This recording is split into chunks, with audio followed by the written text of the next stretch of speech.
Hemos escuchado esta mañana, sobrecogidos, con el corazón verdaderamente lleno de admiración, lleno de sobrecogimiento, estos dos pasajes de la palabra de Dios, de los Hechos de los Apóstoles, en el capítulo 3, cuando Pedro y Juan suben al templo a orar, y por supuesto el capítulo 24 de San Lucas, que nos habla de la escena de los discípulos de Emaús.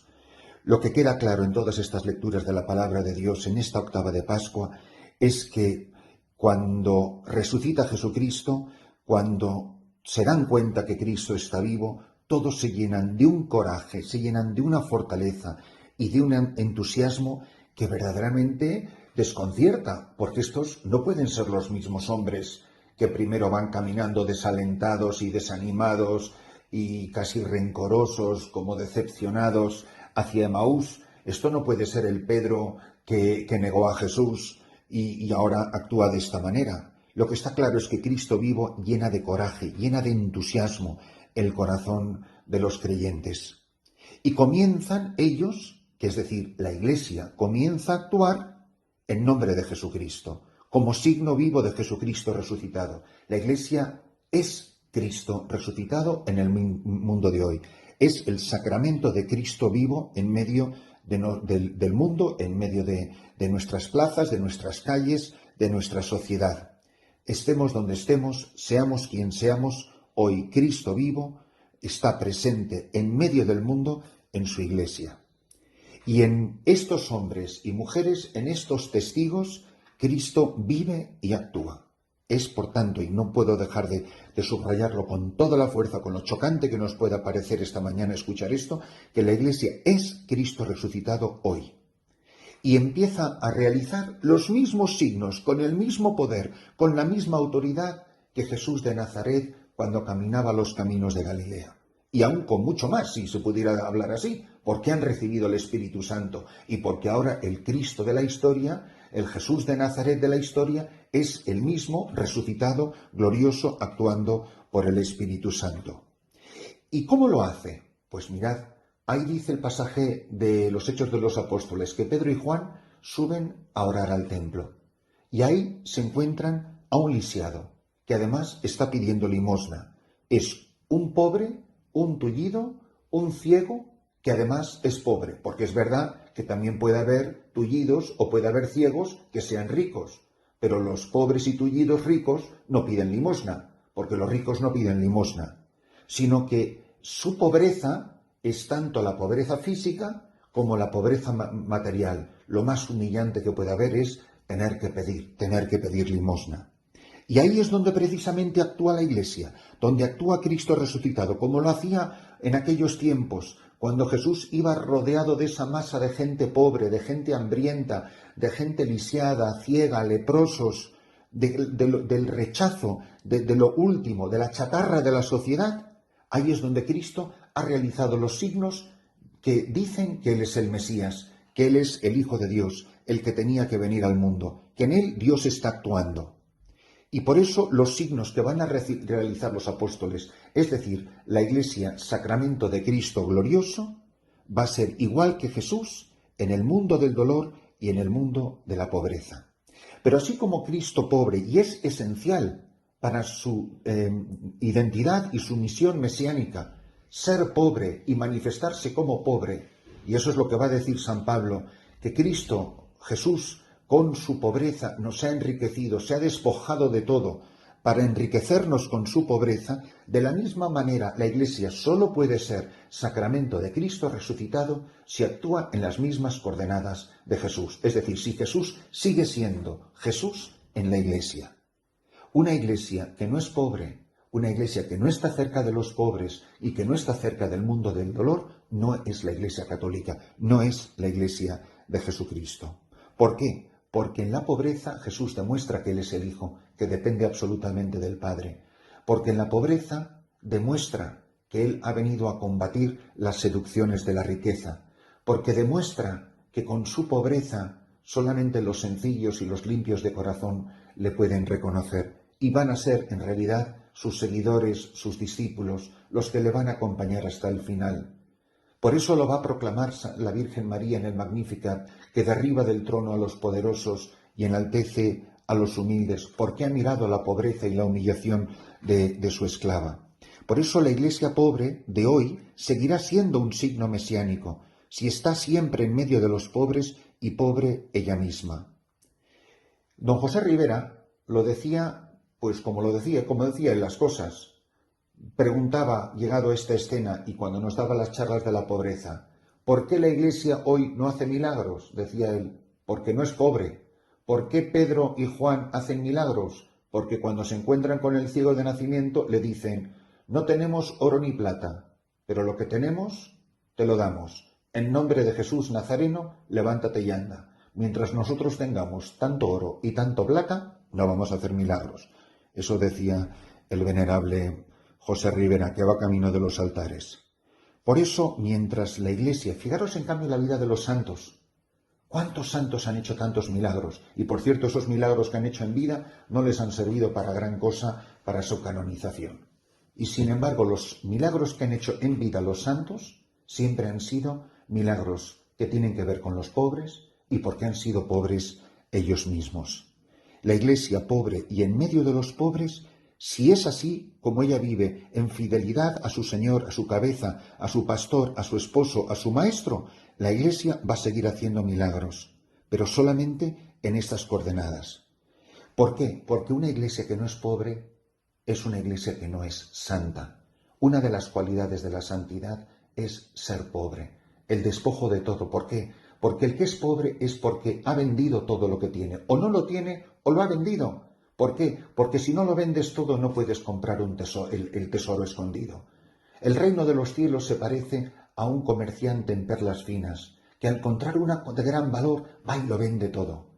La perla de gran valor es Cristo, el reino es Jesucristo, que vive en mí y yo vivo en Él. Vivo en el reino porque vivo en Él. Él vive en mí porque el reino de Dios ha llegado a mí. Por eso, qué importante es ver la vida de los santos, que son el patrimonio más precioso de la Iglesia Católica, el testimonio de los santos que se han despojado de todo en imitación a su Señor, para ser signo viviente de la presencia de Cristo en el mundo de hoy. Por eso, nunca nos dejemos engañar. Una Iglesia que no es pobre nunca será una Iglesia santa. Y Pedro y Juan se acercan al tullido, al lisiado, y le dicen, míranos, ¿qué ves en nosotros? Si nosotros hoy tuviéramos el coraje de decirle a la sociedad de hoy, a la que hemos sido enviados a testificar a Jesucristo, ¿qué nos dirían de nosotros? Si nosotros les dijéramos al mundo, miradnos, ¿qué ven en nosotros? ¿Ven el rostro de Cristo? ¿Ven el rostro del crucificado? ¿Ven en las manos y en los pies de la Iglesia las llagas de la pasión de Cristo? Para que la gente no sea incrédula como Tomás, sino creyente. Se acercan a Él y le toman de la mano. Mirad, esto es lo que tiene que hacer la Iglesia. Tomar al mundo de la mano, tomar a los enfermos de la mano, tomar a los pobres de la mano, tomar a todos aquellos que están postrados a las puertas de las iglesias, más o menos lejos. Aunque parezcan que la vida les sonríe, el mundo está lleno de tullidos y de ciegos y de pobres, aunque disimulen su pobreza o su tullidez, que no sé si se dice así, con todas las máscaras y todos los lujos que quieran.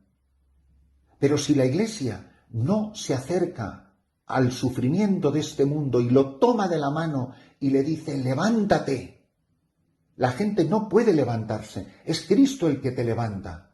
¿Por qué yo estoy de pie? Porque Cristo me ha dado la fuerza, porque Él ha fortalecido mis tobillos, porque cuando yo estaba perdido, Él me ha encontrado, pero no me ha encontrado de lejos, me ha encontrado acercándose a mí. Si tú no te acercas a los pobres, si tú no te acercas al mundo del dolor, si tú no te acercas a los ciegos, ¿cómo les vas a tomar de la mano para levantarlos? Yo no puedo levantar, la Iglesia no puede levantar el mundo del sufrimiento, el mundo del pecado, el mundo de la desobediencia, el mundo de la apostasía, si tú no te acercas al corazón, al núcleo de lo infame, de lo malo, de todo aquello que es el rechazo de Dios. Y mirad, aquí hay un detalle que no podemos dejar pasar por alto, y para mí es el más importante de esta escena. ¿De qué nos sirve tanto cuidado de los pobres si los pobres no hacen como este ciego que está tirado a la puerta del templo?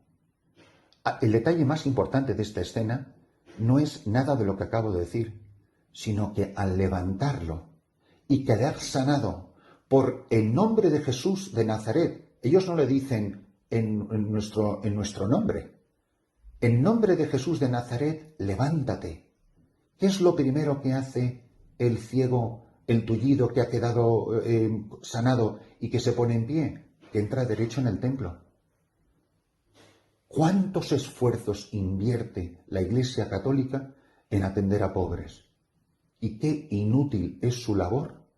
Me da igual que sea Cáritas, que sean los trabajos de muchísimos misioneros, de muchas organizaciones no gubernamentales, pero que son de la Iglesia, mientras nosotros, sanando al enfermo, curando al que sufre, sacando a los pobres de su pobreza, los pobres y los que sufren no entren en la Iglesia, nuestra labor no sirve para nada.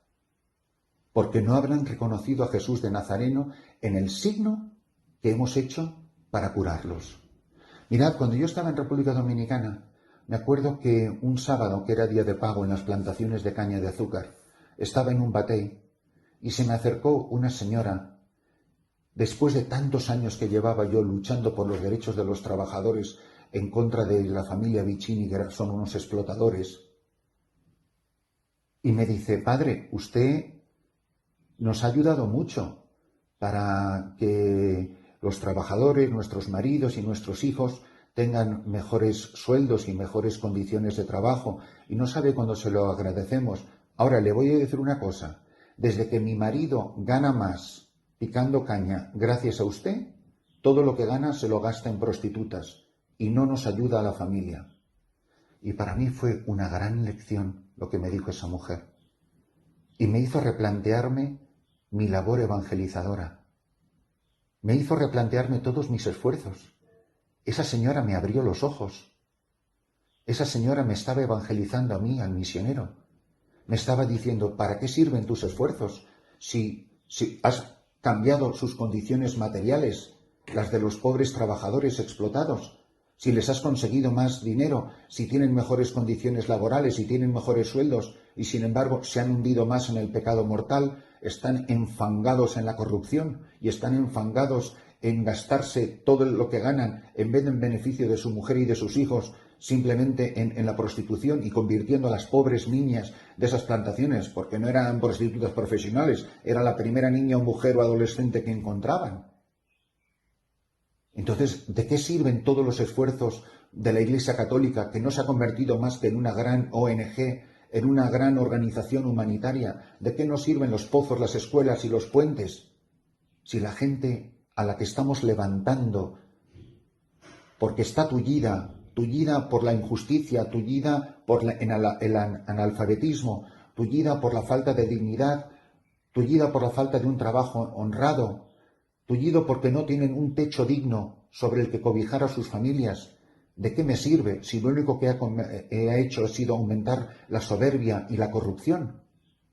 La Iglesia tiene que mirarse mucho a sí misma y preguntarse: ¿damos signos de credibilidad? ¿Estamos ayudando a la gente a encontrarse con Cristo? Si un pobre no se ha encontrado con Jesucristo gracias a la labor de la Iglesia no ha evangelizado. Es una organización pagana más. La Iglesia no es la Iglesia de Cristo si no lleva a las gentes a los pies de Jesús. La gratuidad no consiste en dar y que luego la gente haga lo que le dé la gana. No, señor. Eso es absurdo. La gratuidad consiste que, viendo la generosidad del corazón de la Iglesia, la gente quede fascinada. Quiere decir que la gente, al acercarse a la Iglesia, no ha visto en nosotros el rostro de Cristo. Y con esto, la palabra de Dios nos mueve a contemplar la escena de los discípulos de Emaús. En primer lugar, lo que aparece es el desaliento, la incredulidad, la decepción, el desánimo, la falta de fe, gente que no cree en la resurrección de Jesucristo. Fijaros qué fácil se desalienta la gente, qué fácil se desalientan las personas. Dice: porque van ya 3 días y se ha acabado nuestra esperanza. Hace 3 días nosotros creíamos en este Jesús de Nazaret, pero hace 3 días que es un cadáver. Hay mucha gente que mira a la iglesia como si Jesucristo estuviera muerto. Hay mucha gente que mira a la iglesia, hay mucha gente que va a misa los domingos como si Jesucristo estuviera muerto, porque vivimos como si Cristo no hubiese resucitado. Vivimos como si Jesús de Nazaret no fuera el Señor de la historia, el Alfa y la Omega, como si a Jesús no le pertenecieran el tiempo y la eternidad. Jesús está caminando junto a ellos, está tan cerca de ellos, y no son capaces de reconocerle. Por eso la incredulidad, la decepción, el desánimo de tantas personas dentro de la iglesia. Estos no son paganos, estos no son musulmanes, estos no son budistas. Estos eran 2 discípulos de Jesús. La iglesia católica está llena de discípulos de Jesús que está desalentada porque piensan que Jesús está muerto o viven como si estuviera muerto. ¿Qué les ha ocurrido a estos hombres que han leído la Escritura, pero no han entendido? Estos eran discípulos, quiere decir que estaban familiarizados con la palabra de Dios. Y tiene que ser Jesús el que les explique las Escrituras. ¿Cómo es posible que podamos vivir las vidas que vivimos y luego hemos leído la Biblia durante toda nuestra vida, pero no hemos sabido reconocer a Jesús el Nazareno, a Jesús resucitado, a Cristo vivo en las lecturas de la palabra de Dios? Por eso es absolutamente importante que la Iglesia hable, predique, que un sacerdote predique un domingo de tal manera que a la gente le arda el corazón. Tú párroco, tú obispo, yo sacerdote, yo misionero. ¿Cómo predico la palabra de Dios? La gente cuando sale de mi iglesia, la iglesia cuando sale de la parroquia, la iglesia cuando sale de la catedral, ¿cómo sale? ¿Sale con el corazón? ¿No nos ardía el corazón? O como dice Paul Claudel de los católicos de su tiempo, al verlos salir de misa, míralos, bajan del Calvario y vienen hablando de tiempo. ¿Yo qué produzco? ¿Qué produce mi palabra? Porque yo he oído demasiadas homilías, he ido a demasiadas concelebraciones, he escuchado a demasiados hermanos sacerdotes y demasiados hermanos obispos, que francamente, más que enardecer el corazón, milagro es que hemos salido de la iglesia despiertos. Bueno, pues, como decían aquellos carismáticos, que se note, predica como que sea verdad, que estás resucitado, que te arde el corazón, que estás enardecido, que estás entusiasmado. Leer las Escrituras, predicar las Escrituras, comunicando este entusiasmo de Jesucristo vivo. Una de las cosas que más rabia me da es cuando entran en la sacristía y dicen, ¿y quién celebra la misa hoy? Yo siempre contesto, Jesucristo. Da igual quién sea el signo, da igual quién sea la persona concreta que lo va a hacer. Es Cristo mismo el que camina junto al pueblo este domingo por la mañana y le explica al pueblo de Dios las Escrituras. Este sacerdote es signo viviente de Jesucristo, alter Christus. Ha recibido el sacramento del orden, está configurado con Jesucristo. Se dice claramente en la ordenación general del misal romano que la homilía es una parte esencial de la celebración de la palabra, del banquete de la palabra. La predicación del sacerdote es parte de la palabra de Dios. Pero yo predico la palabra de Dios como que a la gente le produzca el efecto que producía Jesús cuando explicaba las Escrituras.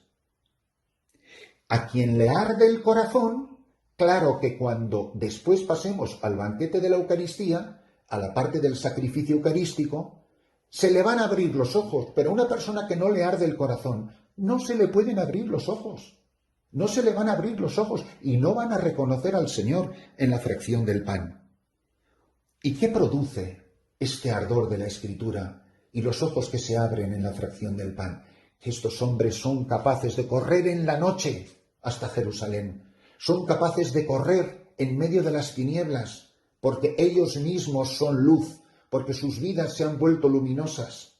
Y corren y corren y corren. Los mismos que le decían unas horas antes a Jesús, quédate con nosotros porque la tarde está cayendo, como a este pobre peregrino que no tendrá donde reclinar la cabeza, con lo cual bastante apariencia de pobre debía de andar, porque no le invitas a quedarse a tu casa una noche a uno que sabes que tiene de todo y es rico, pues entonces estos hombres son capaces de correr en la noche. A mí la fe, a mí la esperanza, a mí la caridad, a mí las Escrituras que me explica Jesús en la Iglesia, que me explica la Iglesia, la fracción del pan, celebre quien celebre la Eucaristía, me arde el corazón, se me han abierto los ojos de la fe de tal manera que soy capaz de reconocerlo y de correr en medio de la noche, en los lugares más peligrosos. Mira, correr en la noche es muy peligroso, pero no te da miedo, no tengo miedo, porque me arde el corazón. Sin otra luz y guía que en la que en el corazón ardía, dice San Juan de la Cruz. Por eso la Eucaristía y la Escritura juntos, que nos hacen arder el corazón, que nos hacen capaces de conocer, de correr en la noche, nos hacen capaces de decir, y con esto llegamos a la conclusión de esta reflexión, hemos visto al Señor. Una iglesia que no ha visto al Señor, ¿qué pinta en las misiones? Un párroco que no ha visto al Señor, ¿cómo se atreve a plantarse delante de su pueblo, domingo tras domingo tras domingo, a contarles una historia que vete tú a saber si es verdad o no es verdad, porque la ha aprendido en una clase de teología o en un libro que se ha leído? Si no lo ha saboreado de rodillas delante de un sagrario, si no ha tenido un encuentro personal con Jesucristo, ¿de qué rayos está hablando este hombre? ¿Cómo tiene la osadía de plantarse delante del pueblo de Dios, que viene hambriento y sediento de luz y de verdad y de palabra, para que también a ellos le abra el corazón?